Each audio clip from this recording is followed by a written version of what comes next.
Thanks to REDMAGIC for sponsoring this video. So it's only been a few months since we covered the REDMAGIC 9S Pro, where in that video, I called it the most powerful Android smartphone in 2024.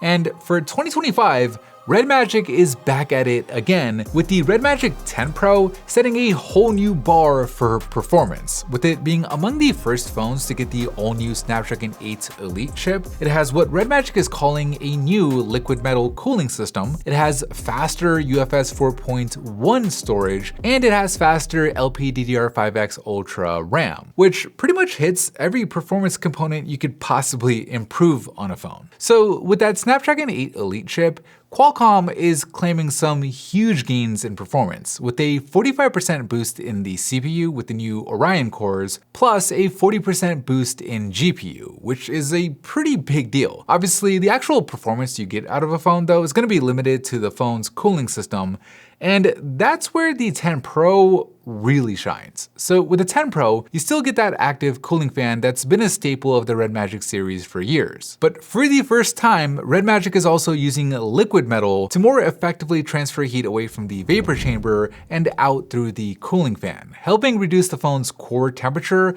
by up to 21 degrees. Now, I've been using air quotes every time I say liquid metal because technically it's not actually liquid. It's the same indium-based alloy as traditional liquid metal, but it's been processed into a solid state piece for the phone. But either way, at the end of the day, what really matters is performance. And when we ran the 3D Mark Wildlife Extreme benchmark, the results did not disappoint. So for your reference, this is how the iPhone 16 Pro Max and the Galaxy S24 Ultra perform. Not too bad, but a definite drop off at the end with the thermal throttling. Here's how the REDMAGIC 9S Pro performs, which is much more stable thanks to that cooling fan.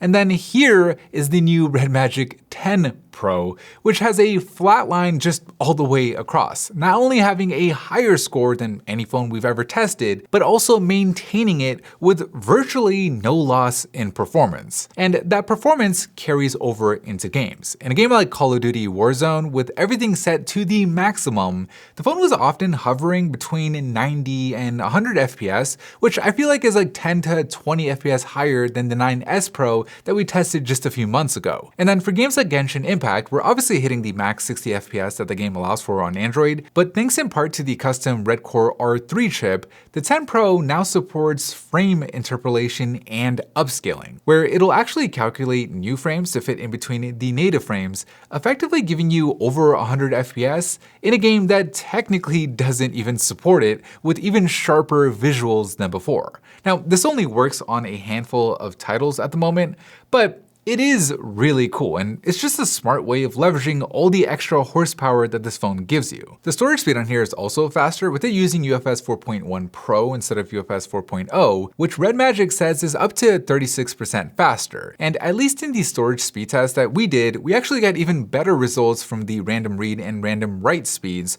And in the mini speed test that we did against the Galaxy S24 Ultra, where we edited a photo in Snapseed and then exported a video in Filmora, the 10 Pro actually beat the S24 Ultra by 3 seconds, which, across just 2 apps is pretty significant. So clearly, when it comes to performance, this phone sets the new bar. But obviously, there's more to a phone than just performance, even a gaming phone. And luckily, REDMAGIC did improve in some pretty key areas. The screen now has even thinner bezels than before, achieving the highest screen-to-body ratio I've ever seen on a phone at 95.3%, which just makes it look like it's from the future. The display is also brighter now, with a peak brightness of 2000 nits and a global brightness of over 1200, and it also has a higher resolution, a faster refresh rate at 144 Hz versus 120, plus, it's more responsive with a 2500 Hz peak sampling rate. On top of the new display though, there's also a bigger battery in here, with it having a whopping 7050 mAh capacity, which was enough for it to last nearly 6 hours longer than the S24 Ultra when we ran our gaming battery drain test. Now, unlike the Galaxy S24 Ultra, you don't get wireless charging on here, which, is unfortunate, but REDMAGIC does kind of make up for it with the 80 watt watt fast charger that they include in the box, which despite having a way bigger battery to charge, it still was able to charge more than the Galaxy S24 Ultra, and that's just at 80 watts, with the phone technically supporting up to 100 watts. In terms of the camera, while it's not going to go toe-to-toe with phones like the iPhone 16 Pro Max,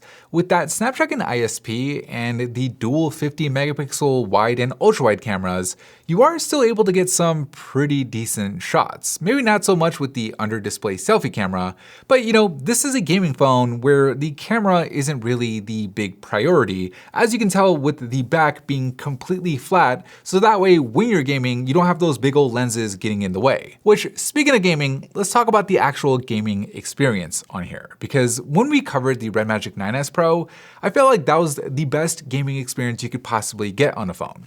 But with the 10 Pro, REDMAGIC made it even better, with it not only having that new frame boosting feature we talked about earlier, but it also has this new Smato sensory mode, where in addition to being able to map the shoulder triggers to different on-screen elements, you can now map gestures to different elements as well. So in a game like Fortnite, for example, I had it where a pull gesture was mapped to jumping, a push gesture was mapped to ducking or sliding, and then a rotation in either direction was mapped to reloading, which combined with the triggers for scope and shooting, it made gaming on here feel more fluid than ever. It's basically at a point where it's nearly as good as having a physical controller.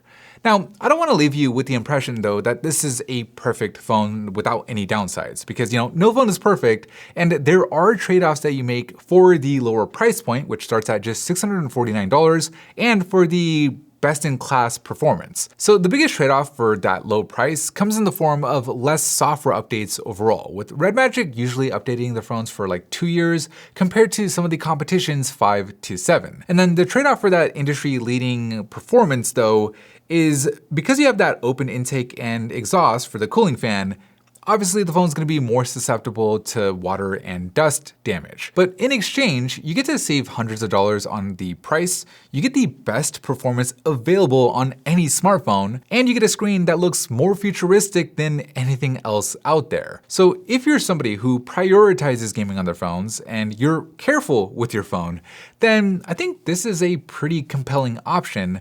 Plus, it just looks so cool with the transparent back and all the RGB. But anyways, that is it for me in this video. Big thanks to REDMAGIC for sponsoring the showcase. Thank you guys for watching, and as always, I'll see you in the very next episode.